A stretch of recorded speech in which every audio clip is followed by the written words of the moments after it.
Hi, Heather. Are you there? Hi, Rosalind. Hi. Thanks for taking the time this morning. Absolutely. Where are you, Heather? I'm in San Francisco. I'm the Okay, editor of Little Sugar. Yeah. I didn't know where you were. And so, right, it is almost 9:30 by you. Oh, that's right, because you're in New York. No, I'm in D.C., but yeah, Oh, same time.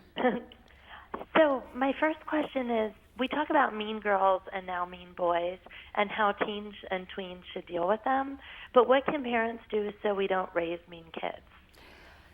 The most important thing that parents need to remind themselves always is that they count, is that they matter. So that, lots of times parents feel like, oh, they're not listening to me anymore. That is not true. You matter. And actually, we just found this out from a really important study that I did with Dove, Degree, and Suave deodorant that said that 7 out of 10 kids really think it's helpful when they can talk to their parents about anything to do with the problems in their life, from the conflicts they're having with their friends to things like puberty. So it is really important that parents remember that they count, that they're there, and that they can really help. And it's been said that girls up until the age of 11 believe they can do anything, and around that time they start becoming more insecure. How can we build pre-tween confidence so this doesn't happen?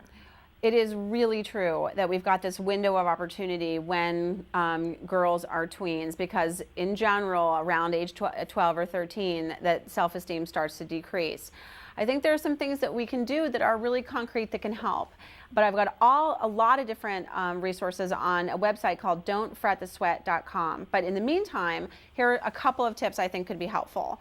I think that listening to girls is extremely important, but that's really easier said than done. So, for example, girls oftentimes don't want you to fix it. They don't want your advice. They just want to vent.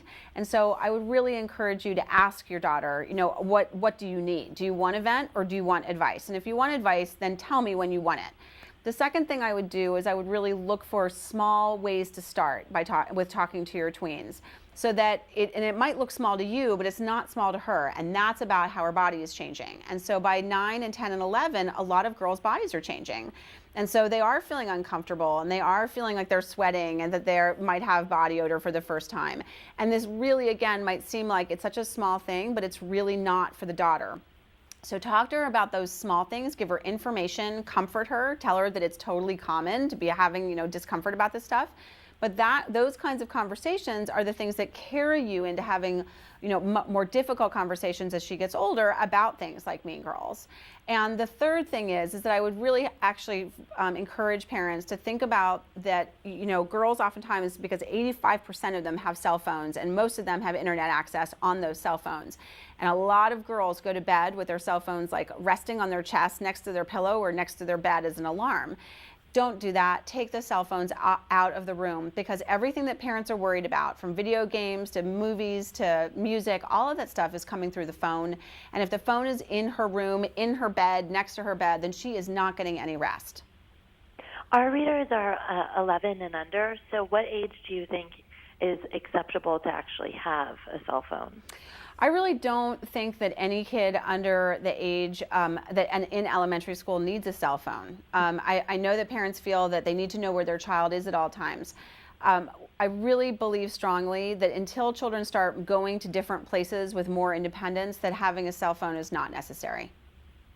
Great. Thank you so much for your time. I appreciate it. My pleasure. Thank you very much. Bye.